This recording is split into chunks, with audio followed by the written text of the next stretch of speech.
Yeah, everything comes at a price. So they make everything free on the internet. They give you everything for free. They give you your cartoons and your favorite topics and subjects and your articles and your um, well, this this new Zoom policy is a bad policy, and I'll explain why. It's a bad policy because there's no benefit that comes to Zoom from doing this. Now, what would be a benefit? I'll tell you what I would do, right? First of all, number one, it's bad to offer somebody something for free and then to take that free thing Mm, away, right? Now, sometimes that works in the sense of limited time of something, but then that's how drug dealers work. You know, they give you the first hit for free, blah, blah, blah, until you get addicted to it. But giving somebody like unlimited time and then limiting the time later on is not a good business move.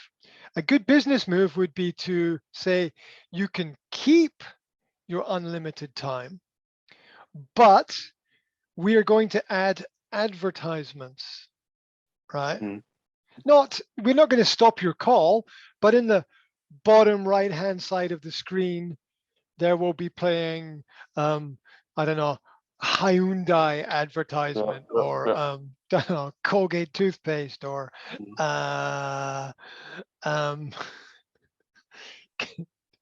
get your next booster shot or something, mm, you know, something to and that shit works. Excuse my language, but that works, right? Because it's all subliminal marketing and advertising. Like I'm focused on you, I'm thinking about you, I'm talking to you, and in the bottom of the screen, mm, my eyes are absorbing the corporate message and concept and idea, and it's going into the back of my mind.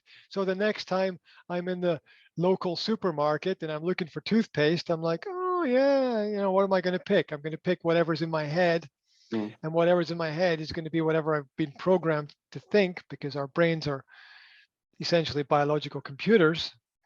So, so that would be the smart move for Zoom. mm, And then they can generate profit from that, right? mm, They can generate profit from the marketing on their calls. mm, And, you know, that's where a lot of the future, what can I say, future marketing is going to be. So, you know, it's going to be digital, right? It's all mm. going to be digital.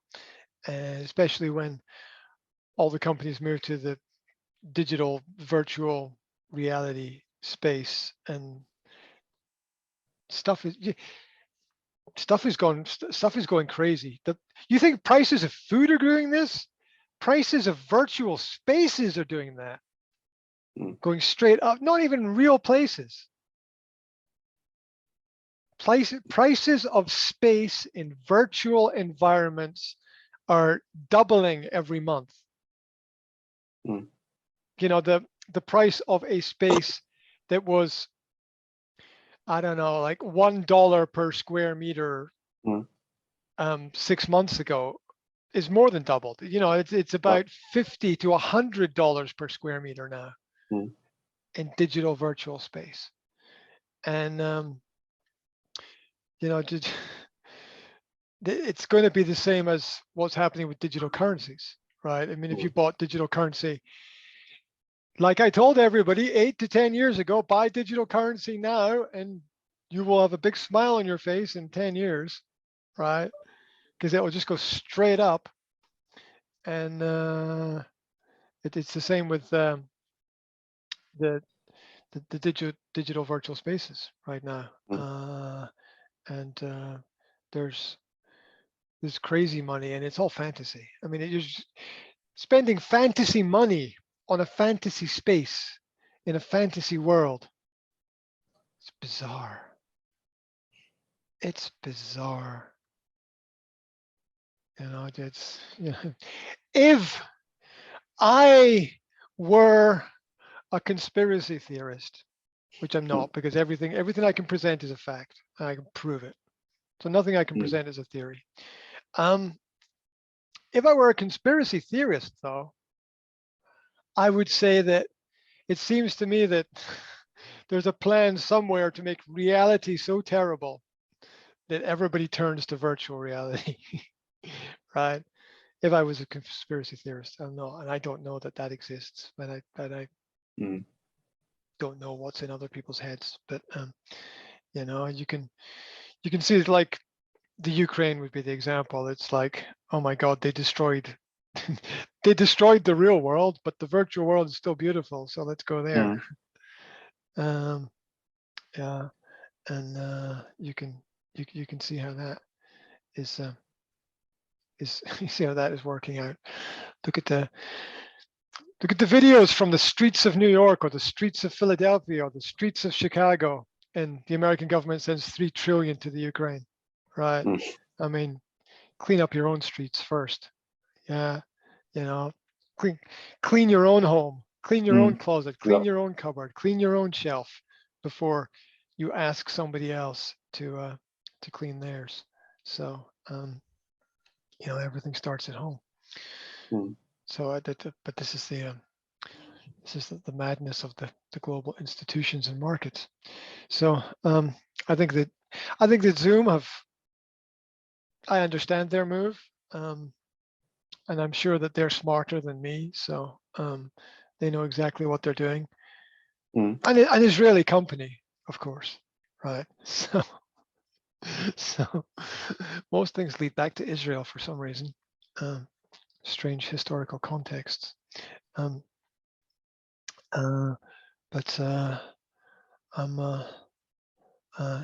not the way that I would do it. You know, there's you could have like a whole bar of advertising down the side, or you know, you have news headlines going across the bottom of the screen or something, and that there's so much that you have little things popping up and annoying people. Um, there's so much that could be done. But on the other side, you know, if you do stuff in the virtual environment, Facebook have launched a lot of technology for digital virtual meetings now, where if 2 people have digital headsets, they can be together in the same physical space. Although to be honest, I prefer this. I love the virtual concepts and ideas, and it's fun, but it's a bit like a cartoon, right? Mm. And I prefer this format. Sometimes simpler is better. Not Mm. always, but you know, sometimes simple is good. You know, the sunshine on a beach is a nice thing, right? Simple is beautiful. Yeah, snow on a mountain, simple Mm. is beautiful. Yeah, cold beer on a hot day, right? Mm. Simple is beautiful. A lot of the time. I had that information for you. Hold on a sec. Hold on. Oh yeah, Blackrock and Vanguard. Mm. Those are the 2 companies that own all of the food supply in the world, basically. Apart from your local shop and your local farm, right? Mm. Everything is owned by 2 companies. So, yay! Well done to these big global institutions and organizations that are now going to tell people how much to eat and what to eat, and how many calories they can have on a daily basis. And you know, your phone is going to be telling you, you have had 472 calories today. You can have 7 more. Mm. Yeah.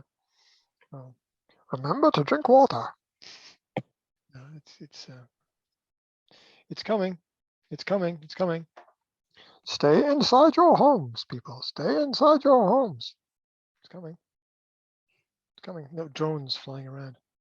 Yeah, watching everybody. Look at China. Look at China. Look at the videos coming out of China right now. Isn't the videos coming out of China? Like China have locked down. They have another lockdown. They've locked down the entire fucking country. 1 billion people. Mm. And And they've got drones flying around the cities. And if you go outside, the drone follows you. Yeah. They've got drones flying around. No, I'm not joking. They've got drones flying around going in Chinese. Stay inside your homes. Stay inside your homes. Stay inside your homes. Stay. No, seriously. Seriously. Right. It's insanity. It's complete insanity. People are eating their pets. They've run out of food. I'm not joking. They've run out of food in a lot of the cities. They're eating their animals. They're eating their cats and their dogs and their rabbits. And when they finish eating their pets, they're going to eat their neighbors. Because human tastes like chicken, apparently. So, yep. Look, I'm not joking. Look, I'm not joking. Everyone is gonna be hit by this, right? Over the next 10 to 15 years. Now, I say everyone. A lot of people are going to be hit hard by this. And then a lot of people are not ready for it. Get used to having a limited amount of food each day. Yeah. Get used to eating. My kitchen is fruit, nuts, cereals, like grain, garlic, ginger,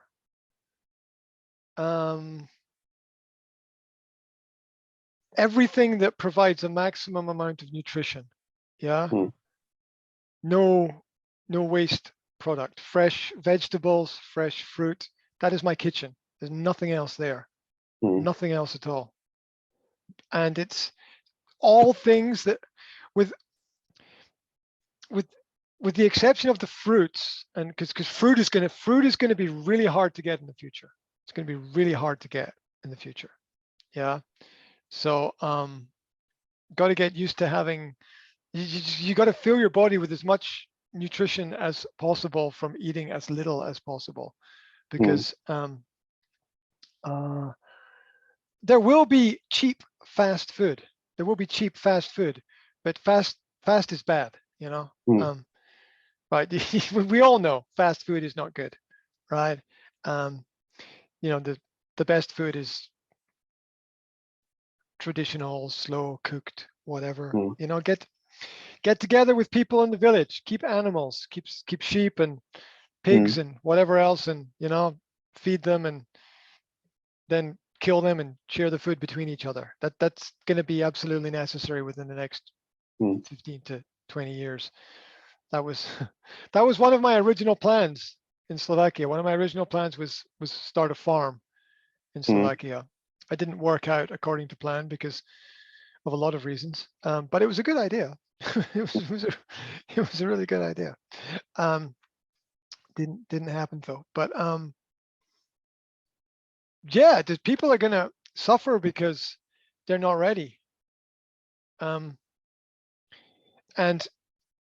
here's the bottom line. You either choose to do it, and by choose, it's what's called Hobson's choice. It's not a real choice. You know, do you the prison food, you know, it's not a real choice. It's bad and worse, right?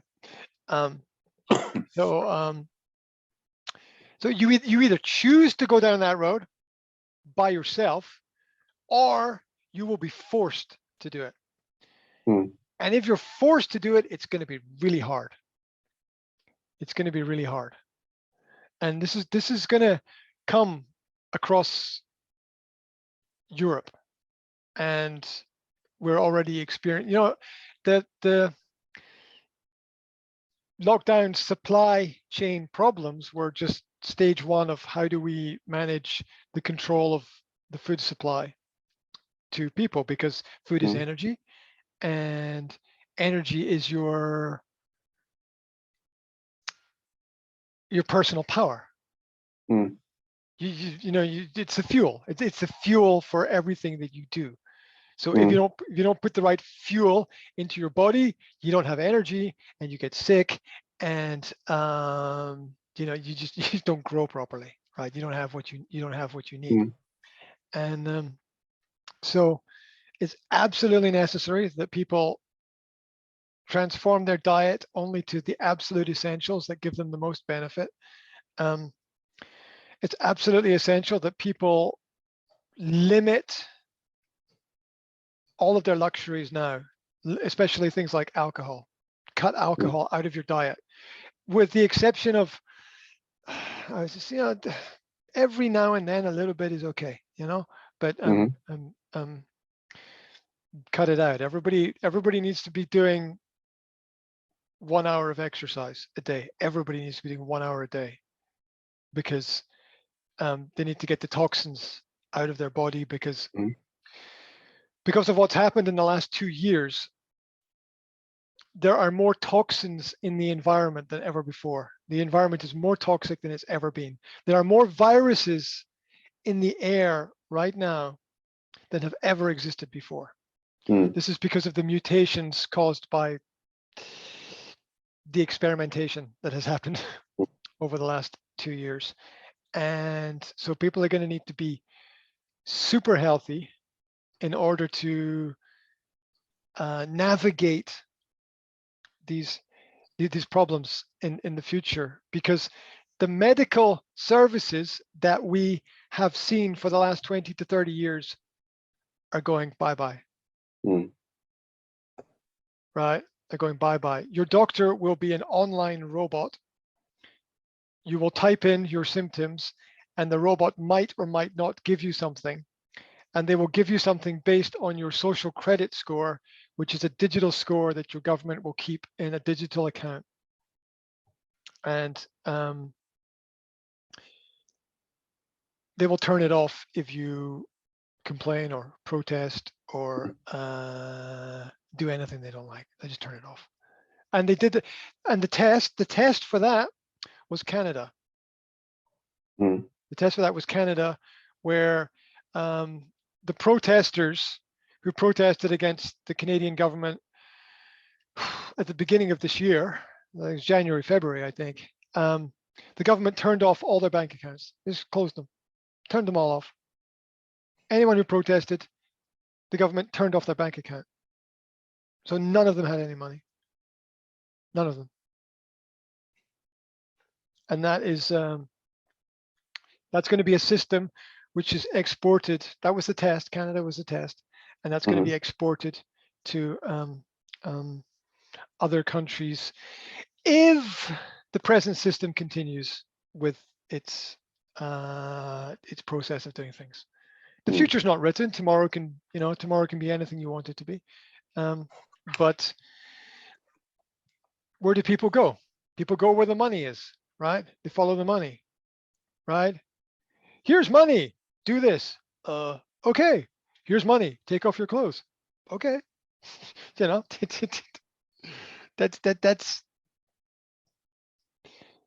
here's money. Teach this to children. Okay. No. Now sometimes it can be used to help people. Here's money. Provide fresh water to these people. Good thing. Good thing, right? Here's money. Build a factory. Provide employment. Stabilize the economy. Okay. Cool. Good thing. Good thing. Here's money. Provide some kind of energy to these people. Okay. Good thing. So it can all be used for good. But at this moment in time, the present trajectory is one that is squeezing people ever more tightly year by year, and the end point is just another bigger conflict, where good people, I would say like you and maybe me, will eventually say, I don't like this. It's not good. I don't want to be part of this. And there will be a conflict at the end, because conflict happens when people lose control. All conflict is a result of the loss of control. somebody wants control, it's a human ego system, and they can't have control, and so they lose control. And when they lose control, they become confrontational, they become aggressive, they become violent. And when enough people like you or me say, we don't like this, we don't think this is a good idea, then things will get aggressive and violent. And that'll be pretty bad, because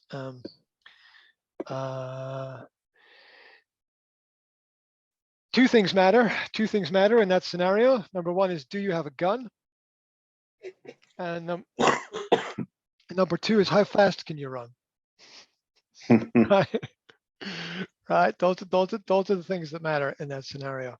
Now, most people don't have a gun, and most people can't run very fast. So most people are going to have a problem. And but that's looking at we're looking 15 to 20 years down the line, depending upon how things change, how things slowly change and adapt. Now, if you want an example of how things happen, it's incremental. Take a look at any picture of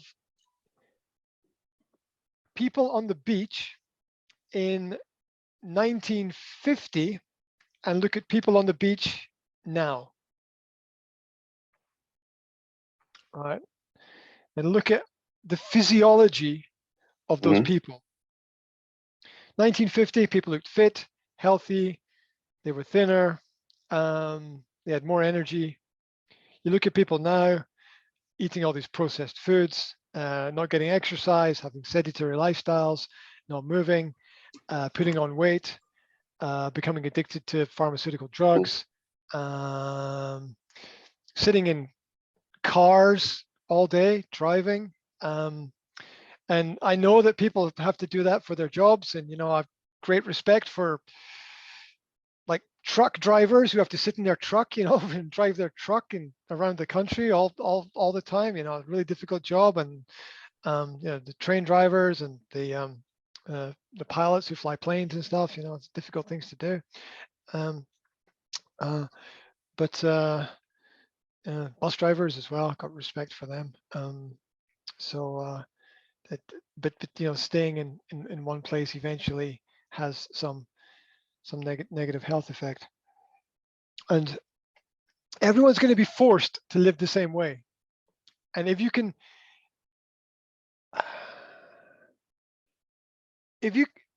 stay one step ahead of what's going to happen next, if you can be one step in front, you will always be okay. Right? You will always be okay if you can stay one step in front. That was my philosophy teaching when I had the physical school, was to understand that I had to teach a lot of things.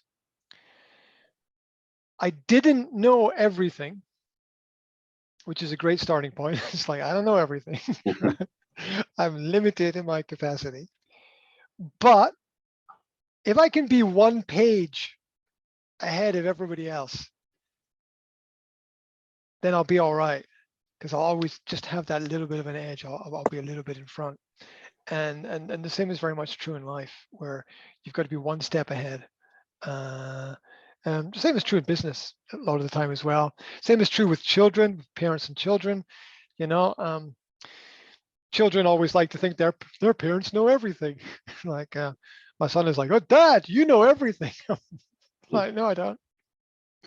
No, I don't. I don't know anything at all. Yeah, but Dad, you know this, and you know this, and you know this. I'm like, yes, but I also don't know this, and don't know this, and don't know this, right? I'm just one. So I said to my son, I'm just one page ahead of you, right? I'm just a little bit in front. And when you're a little bit in front, everyone else is behind, and you're the leader, and they follow you, right? And you don't need to be miles in front of people. In fact, it might be really bad to be miles in front of people, because you're so far away from them that they can't. You can't communicate with them properly. There's such a big difference between them and you, right? So so sometimes it's better to be closer. Think about a 100-meter race. All you need is 1/10, 1/100th of a second is enough to be ahead. 1/100th of a second, and that's enough to win. It's enough to be ahead. That's enough to lead. And as long as people are ahead of the curve, as long as people are out in front, then that's going to be good for them, and they're going to have an advantage in that situation. And there's a lot of good we can get from understanding that and staying ahead of everything that is going to come, because it's going to get harder. Fuel prices are going to increase. People are going to have to look. Staying at home was training for limiting travel. Staying at home was training for limiting travel. It takes 8 days to train a human being to do anything. It takes 8 days to train a human being to do anything, right? 1 week. Mm. It takes 21 days to train a permanent habit. After 21 days, you will have a habit for life that you will never change. 21 days. It takes 21 Really? days. Yes. It takes 21 days to develop a life habit. All training manuals, all psychology, all psychologists, it's been studied for a long period of time. 21 days. Yeah. If you exercise every day for 21 days, then you will create a habit that you will where you will exercise for the rest of your life, as long as your mind is correct. Mm. Yeah, as long as your mind is correct. Yeah. So it takes 21 days to create that habit. Now, beyond 21 days, most people fall naturally into the new habit and they never go back. And so stay at home was training people not to travel. Now, human beings have a natural passion and energy, and so human beings have a natural curiosity, a passion to explore. We see that in children. They will pick up anything and look at it, right? You know, a lot of things they just shouldn't pick up, right? They'll you know, what is this bottle? What is this object? What is this cactus? Right? You know, some stuff you don't want to touch, right? So and that is part of the way that we're designed as human beings, to be naturally creative. In fact,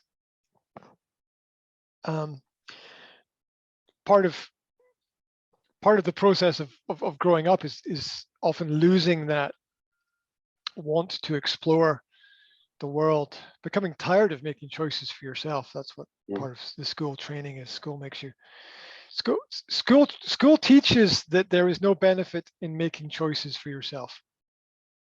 It's one of the lessons of school. There's no benefit in making choices for yourself. You do what you're told.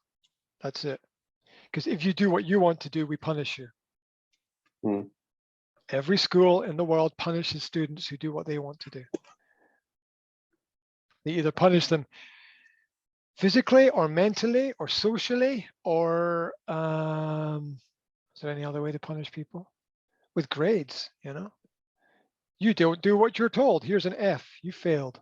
Except they don't fail anybody. They just give somebody a 5 or a 6, or tell them, no, there's work to be done. You need to make progress in that area. Yeah, or you don't get any gold stars, or you don't get any ice cream, or you don't get to play on the football team or the basketball team, or you don't get to go on the trips. They punish the students who are different. They've done that for hundreds of years. If you think for yourself, if you're sitting inside and it's a nice day and you want to go outside, fuck you. You can't. Sorry.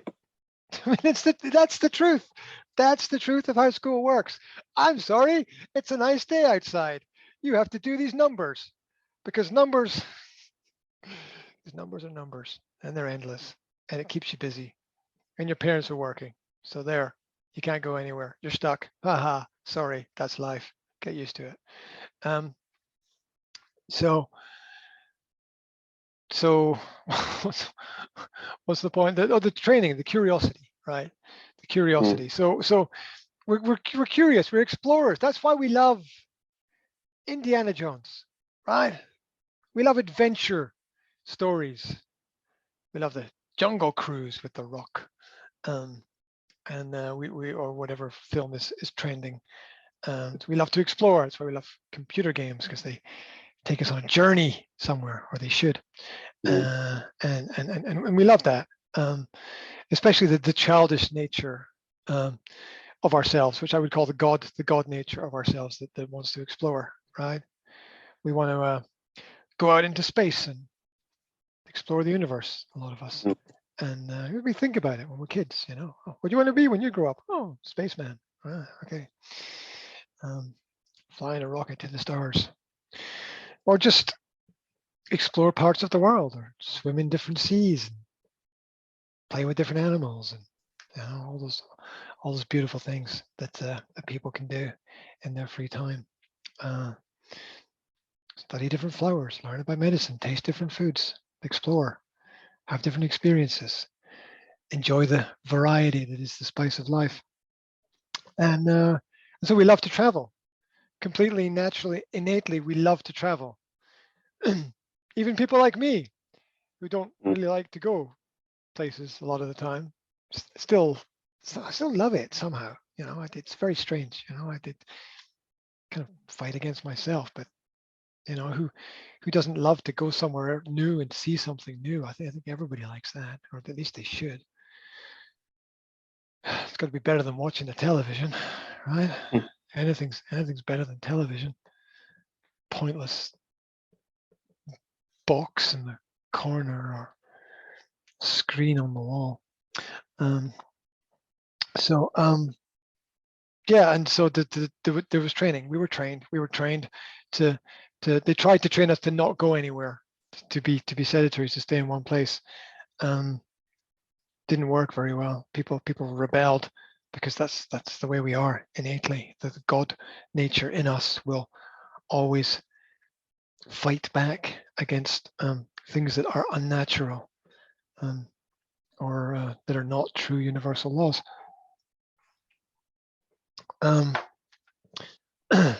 Anyway, what was I talking about then? Oh, creativity. Yeah. So we find ways to solve problems. That's what we do as people. Life is problems, work is problems, and human beings are solutions. Every problem is like a lock, and every person is like a key, and you have to find the right key for the right lock in order to solve the problem and move forward, which is why networking matters, right? Because that's people, and it's people that solve problems. Yeah, every problem that exists will only be solved by a person. In general, I guess it could be solved by a monkey or a cat or a dog or something, but as human beings, we're probably a little bit smarter than the animals. Maybe not smarter than whales or dolphins, but we're pretty smart, I suppose, in general. So there.